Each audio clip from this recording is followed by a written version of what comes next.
Hi there, welcome to the Healthy Church Staff Podcast. My name is Todd Rhodes, one of the co-founders over at Chemistry Staffing. So glad you're here today. And today we're going to dive into one of the most important parts of discerning any transition.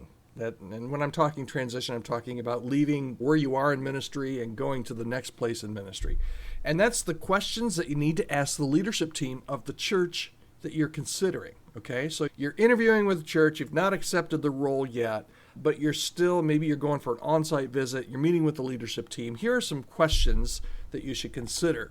That's what we're talking about today. This episode, as was last week's podcast, this week's podcast, and next week's podcast, 3-week series we're doing inspired by Wade Hodges' book called Before You Go, questions every pastor must ask before moving to a new church.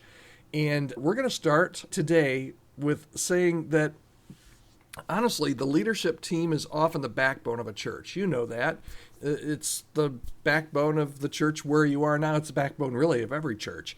And understanding how they operate and what they value and how they work together, it's really essential for whether or not the church is going to be a healthy fit for you. Now, chances are you've been at your church, you know how your leadership team works, but you probably know very little at this point about how the church, the prospective church you're looking at maybe going to, what their leadership team is like and how healthy they are. Wade emphasizes in his book really the importance of asking very direct yet thoughtful questions while you're having these conversations with the church. Okay, Todd, what are some of the key questions I should be asking? First of all, I think this is a good question. It's a 30,000-foot view question, right? But here it is. What is your church's mission and vision? And I tell you what, first of all, if they can't answer that, that could be a red flag for you. But really what you want to find out is, first of all, do they have an answer? And second of all, does their mission align with your calling and your values? Are they clear about where they're headed as a church? And then if they're able to answer that question to your satisfaction and you align, the next question would be, how are decisions made? Because understanding that decision-making process can really reveal whether the leadership team operates with clarity and unity or transparency. Ask, what are some of your church's greatest challenges right now? This question will help you to gauge whether or not the church is navigating manageable issues or if they're really facing systemic problems. Maybe that's why they're hiring a new pastor or a new staff member. Maybe they're really facing some incredible problems that could make your ministry, your next role, really difficult. Another question, ask them, hey, if I come on staff here, what are your expectations for my role? You need to have some clarity, and sometimes there's a job description, sometimes there's not. If there's not a job description, there probably should be. But make sure, even if you've got the job description, that you ask them about what their expectations are. The more clarity you can get on your responsibilities and your goal and your reporting structure, all that can really help prevent a lot of misunderstandings and a lot of frustration down the road. Another question. How does your leadership team handle conflict? Every church has conflict. You're not asking them something weird. Every church has conflict, you know that. But it's the way that conflict is handled that really speaks volumes about the health of the team and the congregation. And then going back to the last question where I told you to ask, what are your expectations? This takes it even a little bit further. What does success look like here?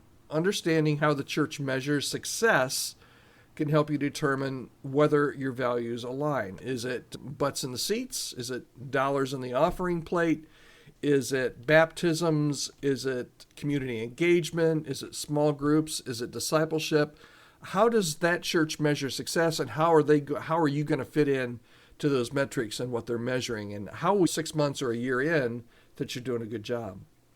And then one other question I would always ask is, how will I be supported? Ask about resources and mentorship possibilities. Ask about accountability structures to understand how the church will help you be set up for success. Okay, so here's the bottom line for today. The questions you ask the potential future leadership team can really make or break. As a matter of fact, it should make or break your decision to join a church.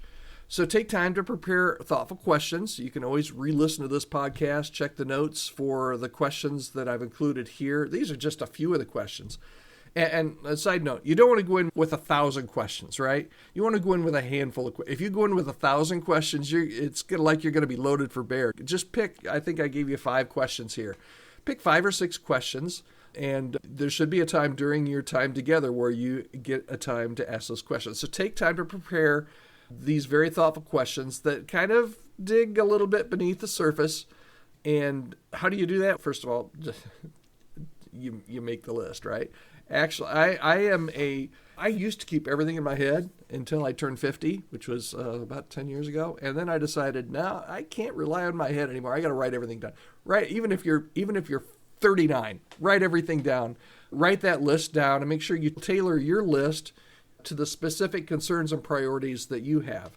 But be thoughtful and intentional. And then when you get an opportunity to ask the questions, it sounds really stupid to have to say this, but listen actively. Ask some follow-up questions. Pay attention not just to what they say, but sometimes it's just as important, how they say it. Sometimes it's just as important what they don't say. Read the tone, read the body language. All that shows to their transparency. And then after the interview, there's an opportunity to ask some additional questions or some follow-ups anyway. I mean, if anything feels unclear or concerning, don't be afraid to ask those follow-up questions. It's better to address those concerns up front than to face any surprises for later. And then obviously, pray for wisdom. You really do need to ask God to help you discern and give you clarity about what's next for you, and specifically about whether he wants you to work at this church and with this team. So here's your action step today. Draft up a list of 5 or 6 questions that you will ask. Again, using some of the parameters that I've hopefully given you here today. Make sure that these are things that matter to you. These are things that are going to help you make a decision. And if you have any questions or anything, I'd love to grab an email from you, maybe grab some time on a Zoom call with you. You can always email me anytime, podcast@chemistrystaffing.com. I'd be happy to help you refine your approach when it comes to interview questions that you would ask a future church. Okay, and if you're enjoying the podcast, I hope you are, don't forget to subscribe so that you can not miss any episode. We're here every day, Monday through Friday, for 5 to 8 minutes. Yeah, we're a little over 8 minutes today. I hope you'll subscribe and join us. Watch here on YouTube as well. We're just adding this to our YouTube channel here in 2025. So thank you so much. We're here to help you build a happy team. We're for you, and we want to help you however we can. Finally, if you would like to get a free copy of the book that we've been going through, it's Wade Hodges' book, Before You Go. You can just send me an email, podcast@chemistrystaffing.com. It's really a must-read for pastors that are navigating any kind of transitions now or in the future. So just pop me an email. I'll be happy to send that out to you right away. Thanks so much. Have a great day.